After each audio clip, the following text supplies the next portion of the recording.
evening. Danilo Aniel. Magandang gabi po. Alright?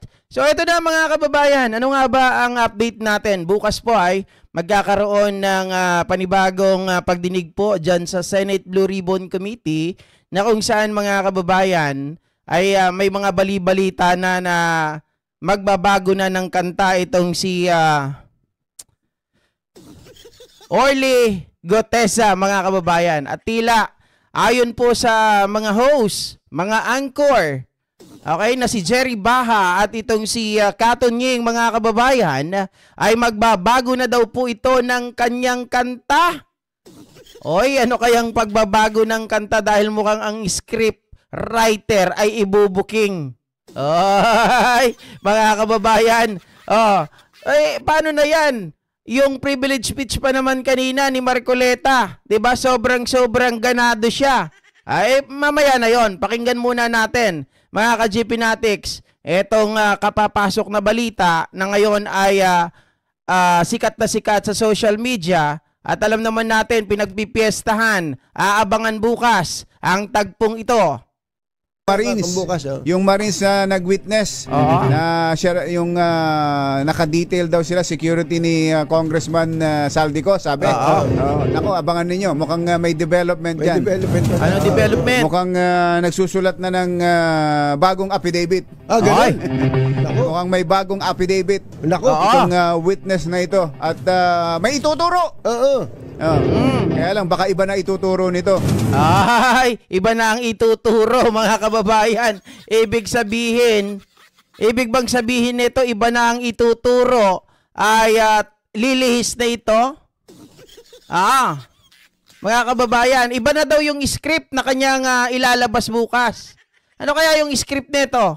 Susundin pa rin niya kaya yung script ni Marcoleta na kailangan mga ka-GP Natics ay susundin? At kailangan basahin niya lang yon at huwag na siyang mag-a-adlib. Ay, GP dapat lang baguhin ni Orly Gutesa para hindi siya mapasama. Mga kababayan, sabi ni ng tropa natin na sa TJR2K25. Sabi ni Wawalicious, baka sabihin na naman nila na tinakot na naman. Hindi rin natin alam kung ano talaga yung kanyang panibagong affidavit bukas mga kababayan. Ano? Bagong script ba yan ng mga DDS kasi biglang nagwala at na-rehearsal na ata. At ako ito start ng trabaho pa lang dito sa Japan, Yokosuka. Okay lang Ma'am Minowa Julie. Shoutout sa inyo ha, ba't hindi ko pala nabasa yung kay Ma'am Minowa Julie. Yun. Ayan, naimbag nga rabi, Ma'am Lilibet Jose, Rosalyn Yamazaki, at Ricardo Gabriel. Sir GP, ano po kaya yung title ng kanta? Ay, sa mga nagtatanong ng kanta, kaisipang Pilipinismo po. Type nyo lang yan, makikita nyo yan sa YouTube. Mrs. Cruz 20, meron pa kaya tumakbo, Senator Okong, kapag naghigpit ng government sa mga kurakot, sana tumakbo na lang ang mga real public servant, sweldo lang aasahan. Hindi, ganito yan mga kababayan. Gawin sana ng gobyerno, no? Total, sabi ng mga public servant, sila daw ay public servant, di ba? Kung totoong public servant, mga kababayan, palagay ko, maganda tanggalan na lang ng sweldo. Di ba? Huwag na pa sweldohin.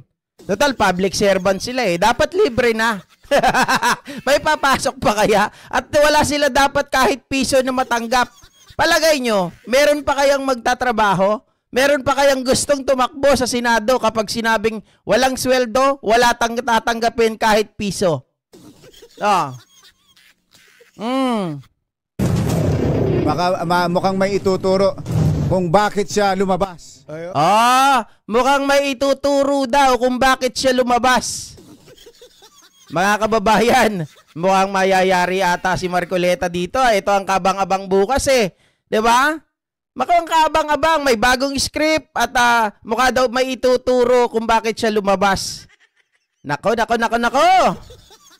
Ano nga ba yan mga kababayan? Binibitin pa tayo nitong si Jerry Baha at si Anthony Taberna. Hindi kaya mayayari si Senador Marcoleta rito? Kasi nga naman mga kababayan, sa totoo lang maraming umaasa na itong si Marcoleta ay talagang maalis na dyan sa Senate Blue Ribbon Committee dahil masyado nang maingay at masyado na pong nagbibida-bida eh. 'Di ba? Masyado nang bida-bida. Tama po kayo ng sinabi. Unang-una, itong si Marcoleta dapat yung taong bayan, 'di ba? Ang kanyang iniisip hindi yung isang pamilya lang. Ay ngayon dalawa na pala. Diba? Hindi na lang Duterte, pati Diskaya. Ngayon po'y masasabi ko, si Master Sergeant Orly Gutesa ay mas credible pa po kaysa sa marami sa atin dito sa katulong ito. Bilang isang abogado, magmula po nung ako'y maging abogado, inisip hindi ko po ginawa yung mga bagay na ito. Kumisan nga ako eh. Hindi na abogado, sila pa yung nagsasabi eh. Katulad po ni Saldico. Ang sabi ko lang naman po eh. Ayaw daw niya makipag-away ha, pero binabanggit niya, sinasabi niya pinagkakalandakan na siya ay abogado. Wow! Mga kababayan, hindi porkat abogado ka ay puro tama ka na lang. 'Di ba? Unang-una, sabi po dito sa Senado, mga kababayan, ang lahat ay pantay-pantay. Hindi po sinabi dito na porket abogado ka, mas mataas ka. 'Di ba? May Latin word po niyan, mga kababayan, kayo na lang ang bahalang mag-translate. Nakalimutan ko kasi yung exact term ng Latin word na yon. Pero, mga kababayan, sinasabi doon na ang mga bawat senador, sila po ay pantay-pantay, kahit na po may Senate President. Equal sila. Hindi pwede na may mataas, hindi pwede na may mababa. Pero itong pinapakita at itong mga statement ni Marcoleta na to, mga ka-GPnatics, ay parang gusto niyang sabihin na abogado siya, mataas ako sa inyo. Abogado ako, mas magaling ako sa inyo. Hindi nyo ako pwedeng saklawan. Hindi nyo ako pwedeng utusan. Hindi nyo ako pwedeng pagsabihan. Hindi nyo ako pwedeng, mga kababayan, hindi nyo po ako pwedeng kontrahin. Parang ganon ang gustong sabihin ni Marcoleta na siya ay laging tama. Sabi nga nung kanina ng anchor na hindi mo nga maipakita ang tunay na itsura ng buhok mo, ng ulo mo. 'Di ba?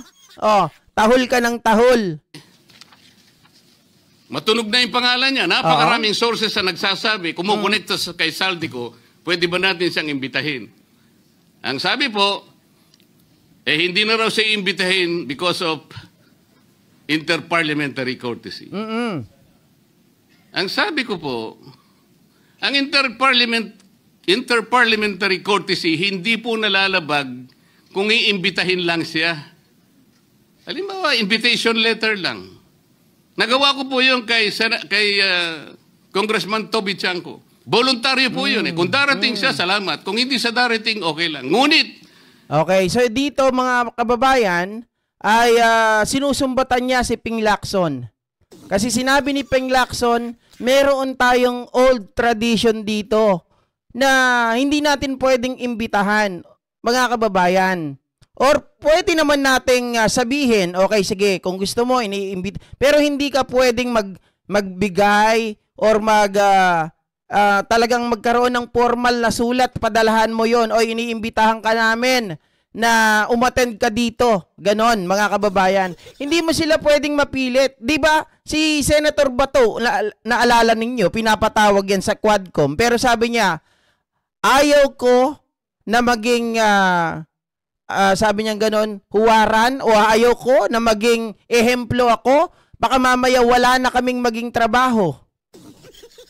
Di ba lahat na lang, pag pinatawag, pupunta kami dito, pupunta kami doon.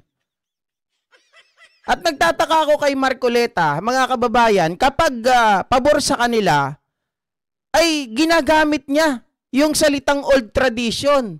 Wherein, ang best example niyan, mga kababayan, yung budget deliberation ni Sara Duterte noong 2024 na nakipag-away pa siya kay Paduano. Di ba sabi niya ganun, we have a tradition that we need to follow. Ay hindi na dapat natin bulat-latin, hindi na dapat natin tanungin ang Vice President pagdating sa kung saan gagamitin ng budget, kung saan ginamit ang budget. Wow! Mga kababayan, pero dito sa speech niya na to, parang Marcoleta versus Marcoleta. Kasi sabi niyang ganun, kailangan natin, susundin pa ba natin yung old tradition samantalang may iniimbestigahan dito at ang nakasalalay dito ay ang kapakanan ng buong Pilipinas na mga kababayan natin. Bakit hindi mo sinabi yan nung panahon ni Sara? Pakinggan nyo. Ang pinag-uusapan natin ay problemang kasangkot na po ang kinabukasan ng ating bansa. Sasabihin ba natin inter-parliamentary courtesy? Wow! Ang galing talaga ni Marcoleta, no? Mga kababayan, Marcoleta, ang galing. Ang galing, ang galing. Sabi ng mga DDS, yan ang binoto namin. Yan ang number 1 senador. Palagay ko, hindi lang senador ang gusto nito, maging vice president kay Sara. Mga ka-GPnatics, ganito sila, katindi. Kapag ito ay pabor sa kanila, mga kababayan, o kaya hindi pabor sa kanila, depende sa sitwasyon kung kailan gagamitin ni Marcoleta. Pag ito ay pabor sa kanila, mga kababayan, kailangan gawin natin. Kailangan wag natin sundin ang old tradition. Pero kapag, mga kababayan, hindi naman pabor sa kanila, kailangan sundin po natin ang old tradition. Wow, awit! Pag ganitong klase ng mga politiko ang makikita natin na depende sa sitwasyon, depende sa pakikinabangan nila, sa kanila gagamitin yung mga ganitong bagay. Diyos mio, Marimar, mga kababayan, wala tayo talagang kawala dito. Nakikinig po ang buong bayan. Tatakpan po ba natin ang dahil sa inter-parliamentary courtesy? Nakasulat po ba sa bato yun? Absolute po ba yun? Okay, sabi niyang ganun, absolute ba yun? Nakasulat ba sa batas yun? Ikaw nga, hindi pala nakasulat sa batas noong pinagtatanggol mo si Sara doon sa kanyang budget sa OBP. Pero sabi mo, we need to follow the old tradition. We don't need to ask Vice President or the office of the Vice President para bigyan siya ng budget. Bakit pa natin pinapahirapan? Sabi niyang ganun.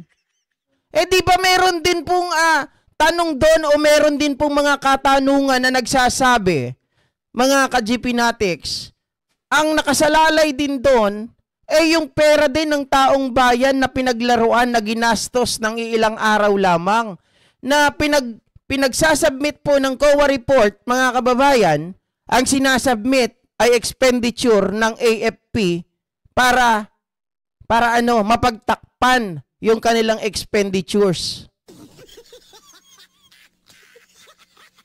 Bakit hindi mo naisip yun, Marcoleta?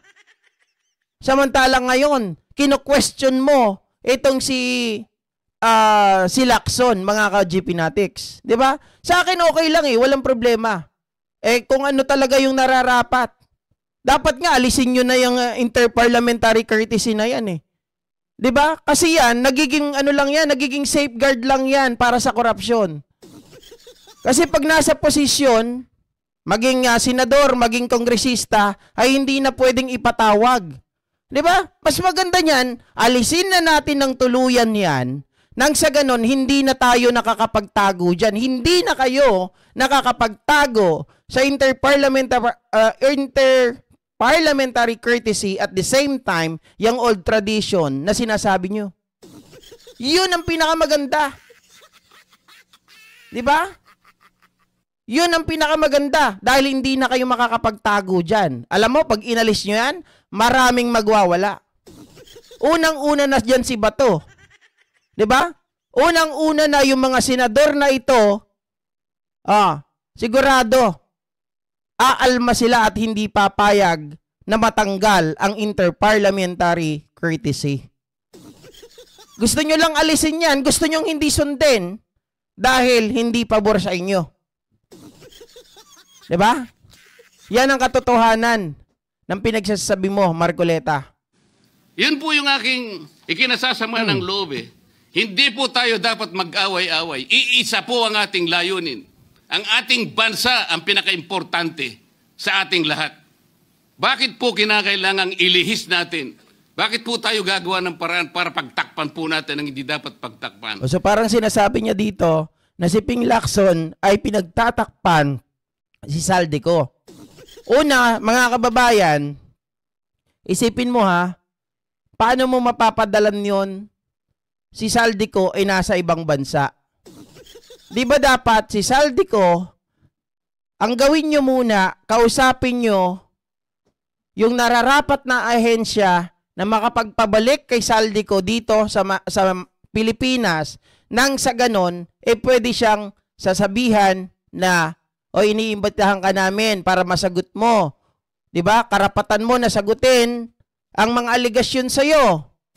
Pero yung, ang kupal-kupal mo naman, sorry sa word mga kababayan, parang hindi abogado mag-isip Paano mo papadalan yon ng imbitasyon nasa ibang bansa? Diba? Sige nga. O, GP pwede naman dun sa bahay. Oo nga. Pero alam mo nasa bahay. Alam mo nasa ibang bansa, pwedeng padalan sa bahay niya. Sino makakatanggap sa bahay? Katulong o kahit sino pang taong bahay. Pwede sabihan si Saldico. Pero ang tanong, mga kababayan, ganito kasi yan. Pag binadala mo sa bahay, dahil meron kayong interparliamentary courtesy, pag hindi po niya sinagot, mga kababayan, or hindi po siya, kumbaga, inano lang, dinedman niya lang yon, may kasunod ba? Wala rin naman Hindi mo kasi pwedeng mapuwersa dahil sa interparliamentary courtesy na yan. Hindi mo siya pwedeng padalhan ng sabpina. Oy, Marcoleta, alam mo yan sa sarili mo. So, para kay Lacson, useless lang na padalan mo ng imbitasyon ng isang tao na pwede niya namang i-ignore. Diba? Dahil nasa ibang bansa siya. Kung padalan mo sa bahay, kahit sabihin pa nung mga tao sa bahay na, oy, may nagpadala ng sabpina sa'yo dito o may nagpadala ng invitation sa'yo dito. Would you believe, mga kababayan, na uuwi si Saldico dahil doon? Pero ngayon, syempre, dahil nag-resign na si Saldico, mga kababayan, ibang usapan na to. Okay? Marcoleta, ibang usapan na to. Siguro pwede mo nang sabihan si Lacson ngayon na pwede na siya mag-invite dito kay Saldico. At si Saldico, kapag hindi pa rin umattend ng susunod, sabpina na pwede. Di ba? Ducis tecum.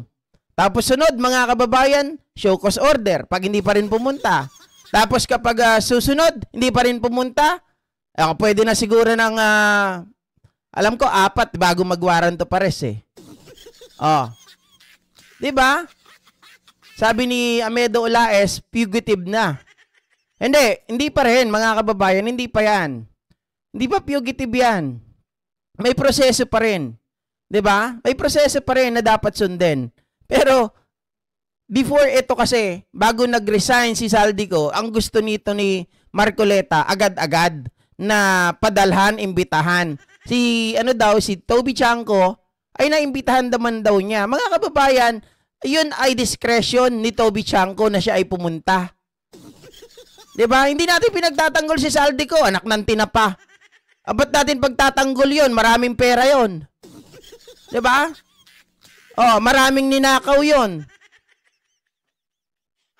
Kasi ang isang tao na ayaw bumalik, kita nyo, ayaw sagutin yung mga issue niya, wala akong tiwala dyan.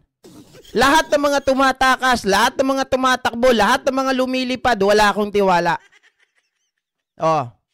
Ngayon, GP, may tanong kami, may tiwala ka ba kay Speaker Martin? Hanggat walang naipapakita na ebidensya kay Speaker Martin, mananatili akong nakabase sa facts. Mananatili akong magbabase kung ano yung nakikita ng mata ko. Diba?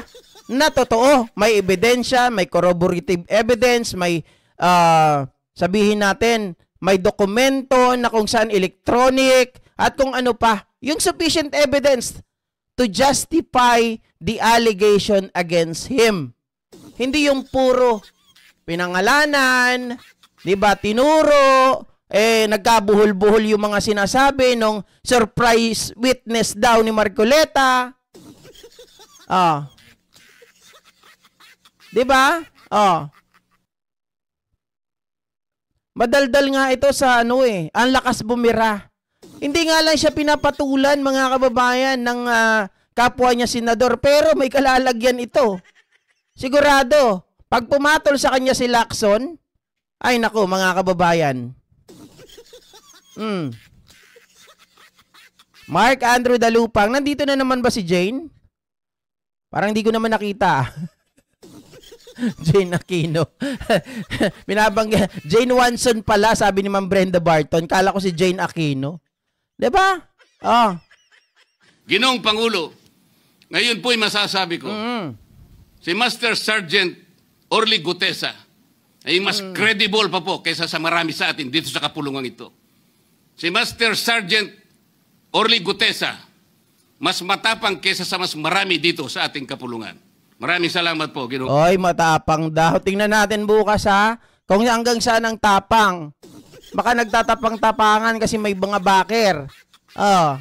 Makikita at malalaman naman natin kung sino ang nagsasabi ng totoo Kanina, grabe ang tahol nito ni Marcoleta na kesyo daw. Mga kababayan, ay kinukoach ko daw yung tao. Natural, binabasa namin yung original. Nagtataka lang ako, ba't yung original nasa inyo? Tapos yung kopya ng nagbigay ng pahayag, ng affidavit, ay Xerox copy. Diba? Mga kababayan ko. Ito talaga si Marcoleta, ha? Pero abangan natin bukas, mga kababayan. Ito, promise ko talaga bukas.